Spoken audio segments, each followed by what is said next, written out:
Oil is opening in Asia today, trading a little bit lower. It had started out the morning higher, but it would higher on the sense of optimism, it would appear, out of the outlook for China, and then sobering up a little bit with the sort of euphoria over interest rates and the direction of travel of inflation in the US seems to have started to creep back in. Let's actually kick off in Asia this morning with Peter McGuire, CEO of XM Australia. Peter, keen to get your opening thoughts on the announcements by China over the weekend. It seems generally framed by media coverage as surprise, ultimately making a big move to rescue the property market in China. Will it be enough? What are your thoughts? Well, good morning, Sean. Good morning, everyone. Greetings from Sydney. Yeah, so I think it probably may be enough, Sean, in the short term. I'd say, let's see where it is by Lunar New Year come February. But over the next month or so, this might be the sort of good news that it needs.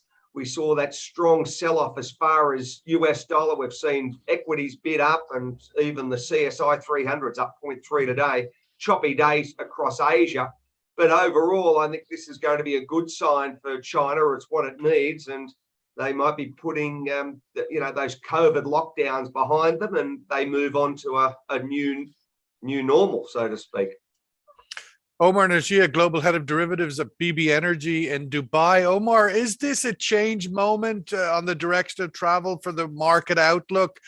China reopening, things in the US, sort of interest rates signaling a plateau?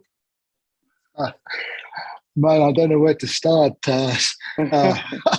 So basically, think about it like this, right? So you've been basically sentenced to death. Your head's going to be chopped off. You're kneeling on the block, and the guy says, "Well, wait a second. The sword isn't sharp enough." And it's like euphoria. Yes, I mean, it's ridiculous. It's honestly. So I think this is basically so. Dollar index DXY, I think, has still one new high. I think the euro and the GBP have new lows. I think the GDP goes to parity. I think equity markets are going to tumble. And I think this reaction to so basically it's a combination of a short squeeze and it's telling you something psychologically, right? So when you have that big of a reaction, that big of a sigh of relief, it's telling you something. What it's telling you is that there is real worry in these markets. And what I know about worry and what I know about fear is they persist. Inflation is going to do nothing except go higher. The three measures of inflation in that US report, basically the three most important measures, were going higher. So at the end of the day, it doesn't matter. At the end of the day, you've still got winter ahead. You've still got, nothing's changed. Nothing changes because there's a difference in 0.2% reading or a number on interest rates, right? So if the rate of interest is 8%, then a 0.2% difference is not bad. I mean, 0.8 is 10%, 0.4 is 5%. So it's a 2.5% difference. It's just, it changes absolutely nothing for me and my kind of view. So let's see. I think oil higher before it drops, equities lower, and the rest exactly as I said. Basically, that's our view. No change. No change. Kate Durian, welcome back. Mies contributing editor and non-resident fellow at the Arab Gulf States Institute in Washington, D.C. Kate, your thoughts, where does this leave OPEC Plus? Obviously, they've made their big move from November 1st, announced at their early October meeting to cut output quotas by 2 million barrels a day. And suddenly you have their biggest customer starting to signal a more aggressive opening than maybe most had predicted. I don't know what you mean by they're more aggressive, but well, they're lifting COVID. You mean China? Yeah. But I mean, but it's not over yet. I mean, just reducing quarantine times, and they're not really lifting. I mean, they can lock down again anytime they want. It just it's a question. I think it's over optimism to expect that China's going to surge right back again. But the big date is December 5, which is when this Russian sanctions come into effect. So if you're OPEC Plus meeting a day before the EU sanctions on seaborne imports of Russian crude come into effect, are you going to risk reducing production? Because we don't know how much we're going to lose from Russia. It could be the first quarter next year, it could be 1.5 million barrels a day. So, and already OPEC Plus is 3.5 million below their ceiling. So, you're still going to be in deficit. So I don't think there's a need for it, but obviously I won't predict these things. But I think there's over optimism. I think the global economy is still teetering. It's weak, and it just remains to be seen how we, whether it's a cold winter or not. But caps and all these things, it's not going to work. Russia's not going to cooperate. You put a cap on gas prices, and demand's going to go up. It's pushing everything up at the same time. So I think European policies all over the place. And there is more assertiveness by Saudi Arabia in managing OPEC Plus and saying, you know what, we're not going to be dictated to. We're not going to be bullied into doing whatever you want us to do, consuming nations. One day you tell us you don't want our oil, we're in transition. Don't forget there's COP27 as well, and they're making a big pitch for the green economy, the Saudi Green Initiative, the UAE. So I think it's a dangerous time for them to be stepping on the pedal now and reacting production, to their biggest customer. Yeah. Peter, I kind of concur what Omar is saying there. My first thought when I saw the Chinese property announcement of using Omar's analogy of the chop your head off sword, and it's not going to happen, that by the scale of the rescue package, it was like, oh my God, this property problem is really this big. It's kind of some acknowledgement by China, really for the first time, that the scale of the bailout that's required indicates the scale that this problem is actually quite a large one, like we had all expected. Well, exactly right, Sean. I mean, you've got 90 million apartments vacant. The property sector, I believe, is worth 62 trillion. So it's an enormous valuation. It's the largest property sector in the world for any country. And how do they bail it out? And what is the time frame? And we all understand the hurt across from a lending institutions and the contagion for overseas banks and domestic banks. So yes, it's how that plays out. I'll give it a little bit of air and oxygen till possibly Christmas, but I'm very interested to see where we are by Lunar New Year. I think there's many moving parts to this big scale, and I think the fun's about to start.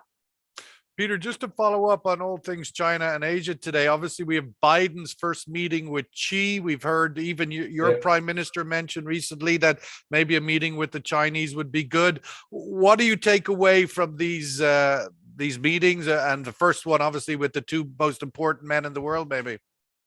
Well, it'll happen obviously in the next matter of hours, or I'm just seeing here on Bloomberg, Biden looks set to guardrails on US-China ties in Xi meeting. So, yeah, let's see what's discussed, understand the predicament as far as supply chains and the ongoing growth from China and what's going to be expected across many differing industries, from services, naturally the US economy, and what's happening with China's situation and, demand. So, yeah, I'm sitting here inhaling and just seeing how it all falls, Sean. I'm not expecting any surprises, but I won't be surprised. Omar, there's a certain view emerging in the markets that the crude oil, the price cap that's been considered by the G7 will probably have little impact on crude flows, given the fungible nature of crude and blending and so forth. But for products, it may be problematic because of the technicalities of shipping products, and being able to blend them and so forth is a lot less fungible. And so that might be more disrupted, the distillate sector. Your thoughts on that outlook? So it's a complete joke. It's not going to work. They're absolutely, totally delusional. You can stop people. You can say, look, you can't ship anything. Nobody can insure you because, you got to get insurance. Lloyd's of London, they all wear really funky suits, and they've been doing it for 400 years, and they did the slaves. and now they're not allowed to do the oil. But I mean, bottom line is they've got their own vessels, they've got their own insurance. There's a whole massive entire planet out there that has nothing to do with the G7.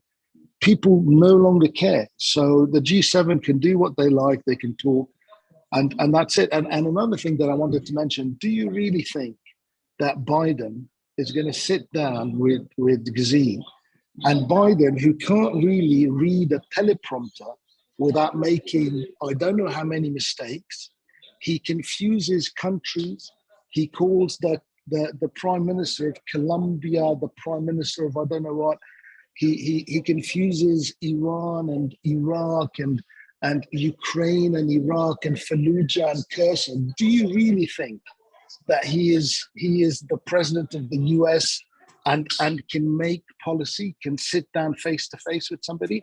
Because if we do, then there's a real problem, because clearly he can't even walk. He shakes hands with ghosts.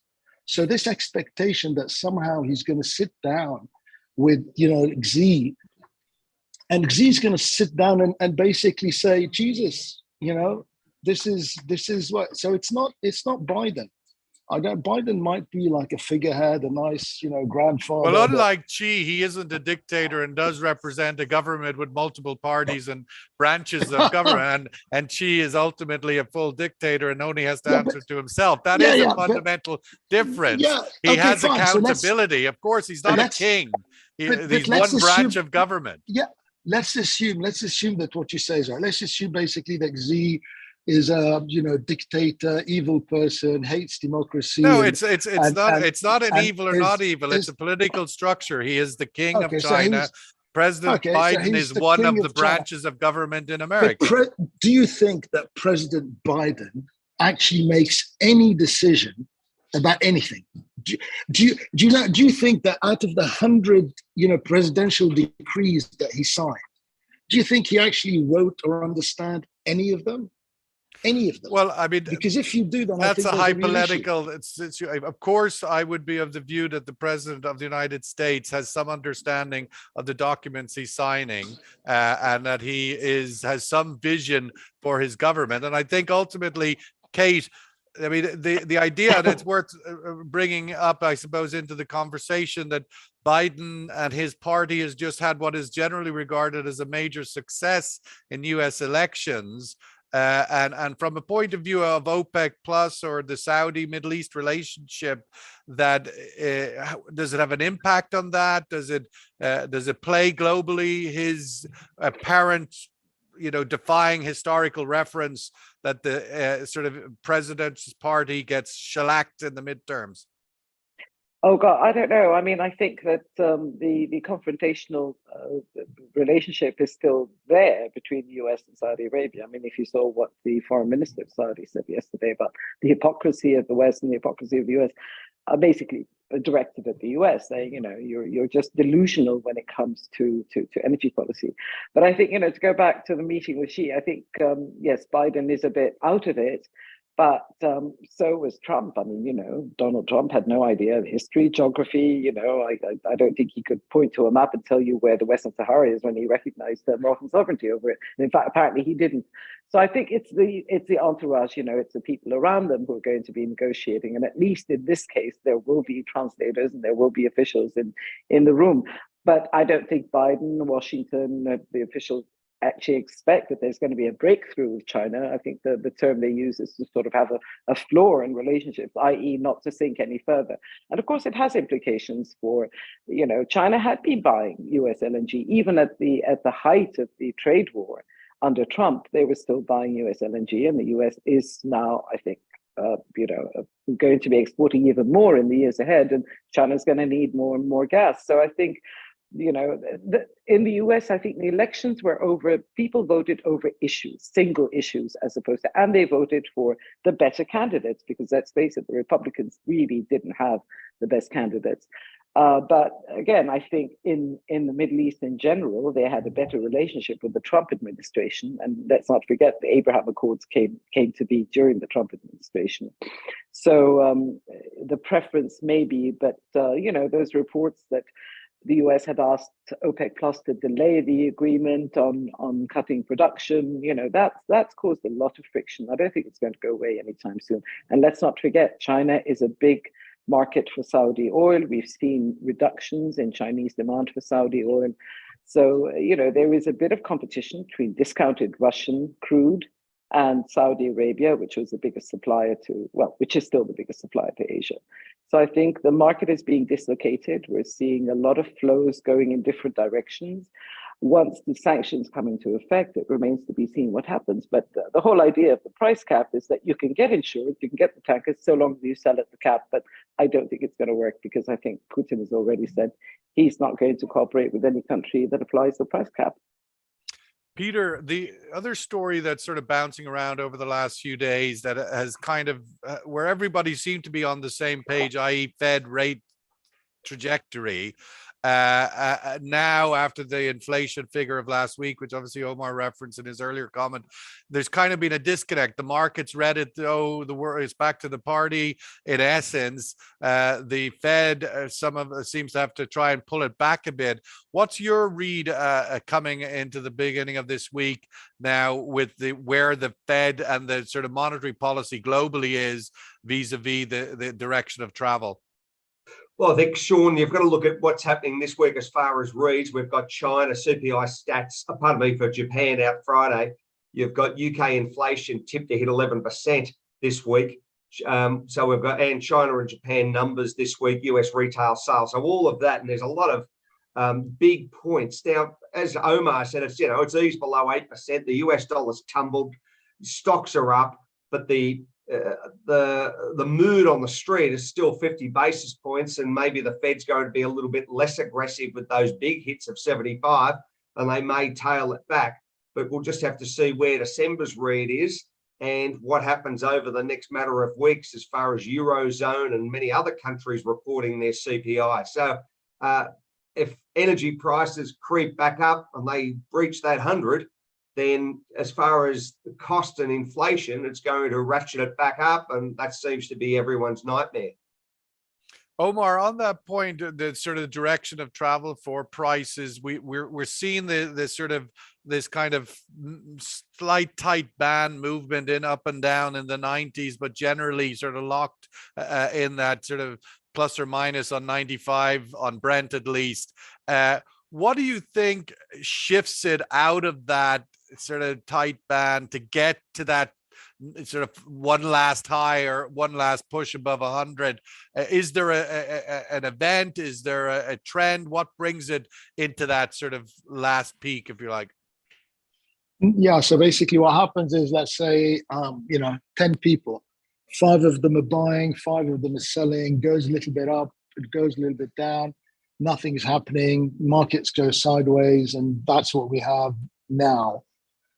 Since that low on WTI at about $76. But I think what's going to happen is that the bulls are going to get a short-term advantage. It's going to cause panic. People are going to buy back, and the market's going to rise. I mean, we still haven't seen really cold weather set in.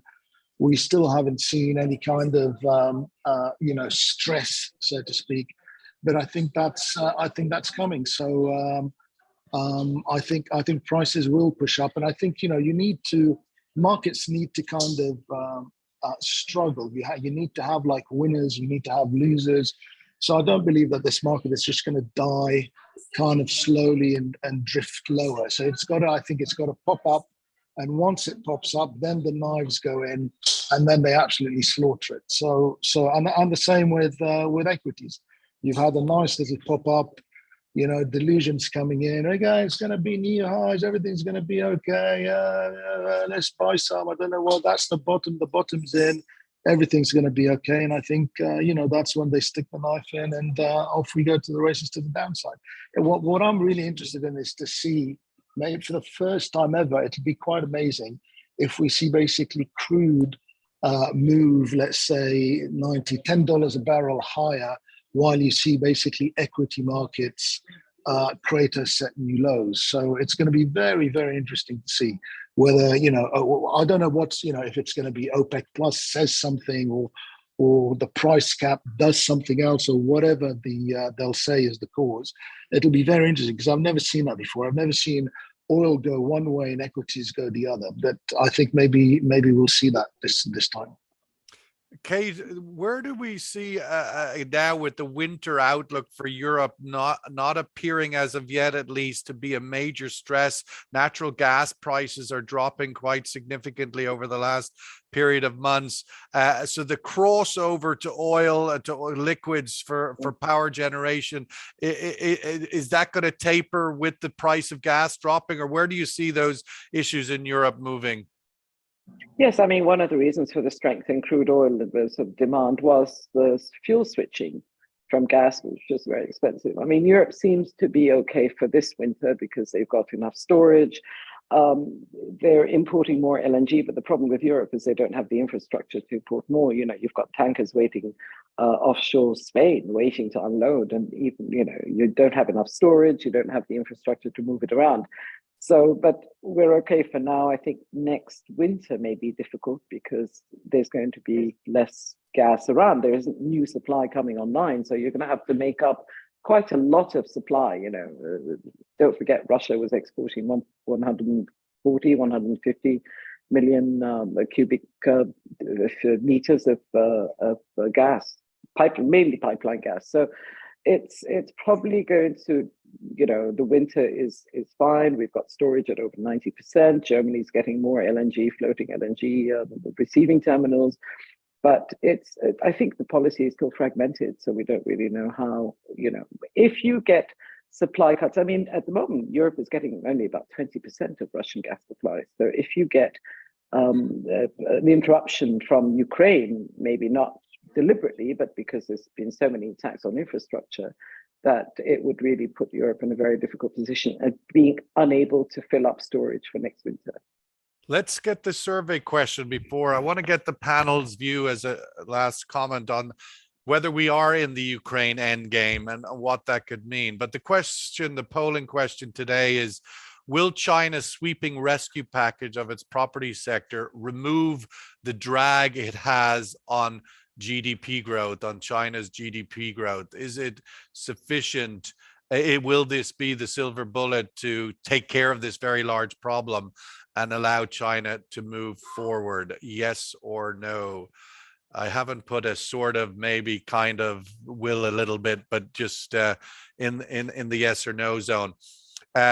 Peter, there's increasing noises that we're in some kind of maybe, whether it's wishful thinking or not, let's be wishful thinking as we come to the end of the year, that the Russian war in Ukraine is entering some kind of end game, and with it the market impact. We do know that, or at least the military analysts seem to indicate that even if we're not in the end game, with winter coming that's quite severe in that part of the world, it tends to lock everything down into a frozen place for at least a few months. But just taking the view of the end game or the big pause for winter, what does that mean? What could it mean for markets in general? Well, you would think, Sean, if that's the case, then that takes the heat out of it, and then that takes a different perspective and sentiment. And that would mean traditionally you'd probably see a little bit of a rally to the upside for equities. As far as US dollar, well, we've just got to wait and see how that rolls. I mean, we've seen nearly a 10% move, Sean, or 9% move in the last 7 weeks. So it's dramatic. And having a look at, we're in currency wars at the moment. You've got 139 for the yen only a matter of a week or two ago, and I was telling you it was a 149. So everything is moving dramatically. So let's see where it rolls. If it does, if your synopsis or overview does materialize, then yes, I think that's going to be positive for markets. But we've just got to wait and see how that all rolls by probably December. Omar, your thoughts on the same question, and does it, as on a basic level, obviously it could be a big trigger on multiple levels, but would it be quite bearish for energy prices?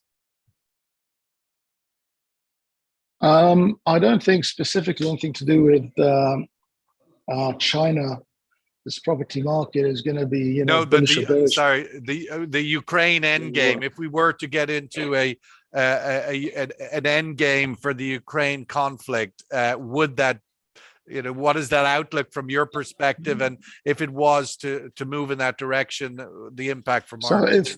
if the end game to Ukraine is 1 or 0, if the West wins, Russia falls, they take all the commodities and everything screams higher. S&P 7,000, oil 0, gold 0, metal 0, gas 0. Right? If Russia wins, then basically it's the other way around.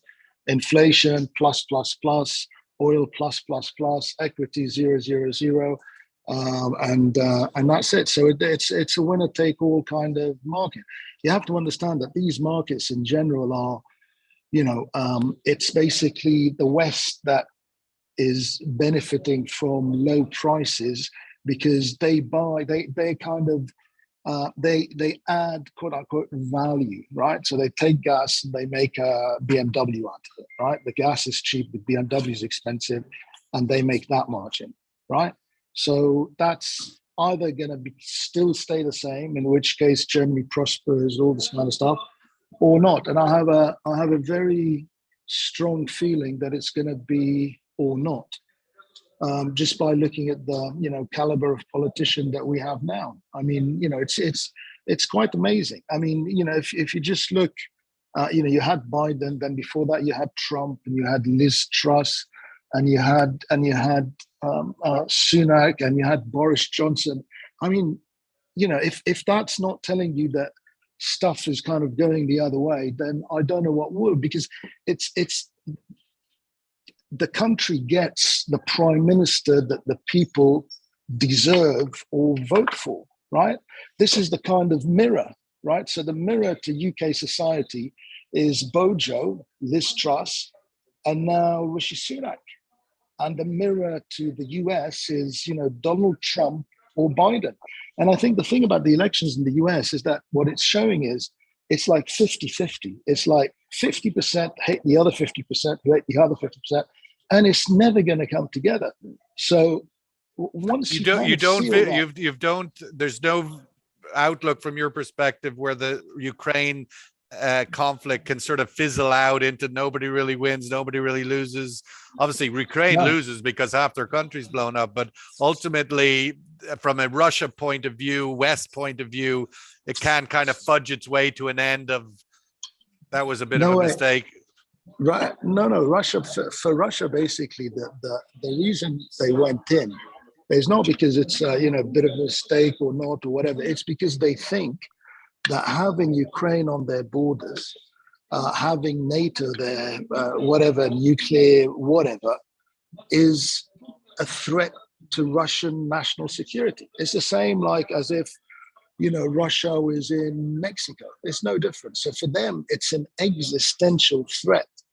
And for them, they know that any kind of agreement with Ukraine or with NATO or with the US or with the West in general is not going to be honored. How do they know? Because it hasn't been. You know, we have one glaring example in the, nuclear deal with Iran, where the US just said, well, you know, we're walking away. We are whatever. So there is no agreement. There is no trust between parties. There will be no agreement, and it's going to be winner take all. For the Russians, it's existential. So that's why I think they'll win, because they'll do whatever it takes. Okay, let's get the survey result and wrap up with Kate. Last comment. Will China's sweeping rescue package of its property sector remove the drag on GDP? 2-1, no. Your thoughts, Kate, again, on this idea of an end game for Ukraine and what it could mean geopolitically, economically?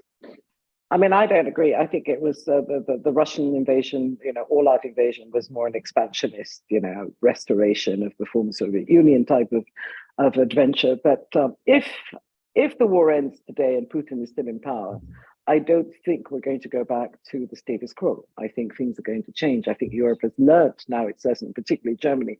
You're not going to rely on Russia for, you know, it's going to accelerate the transition. I think it's going to be very difficult to deal with Putin again.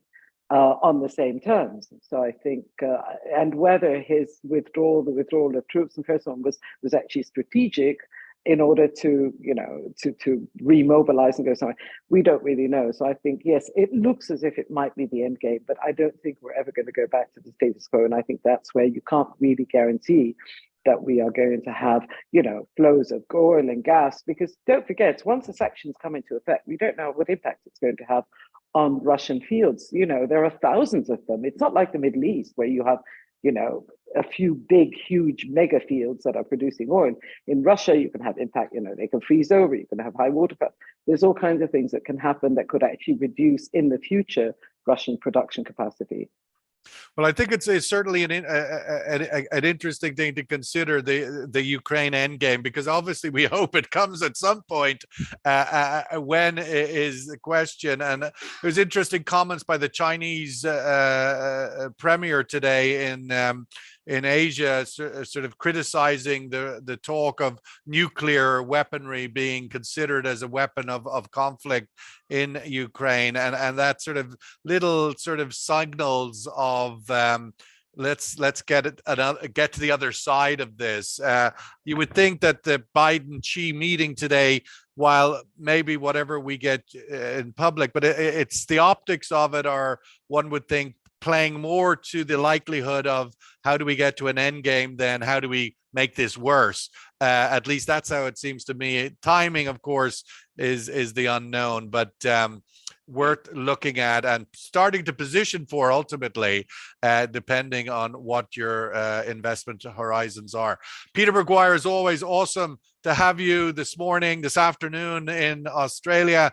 Omar Najia, as always, giving it us all here in Dubai, and Kate Durian also in Dubai. So we'll have the Dubai gathering as we see more people coming in for the season. So thank you all. Every morning, 10:30 UAE time, oil prices on Brent trading a little bit down this morning. Thank you.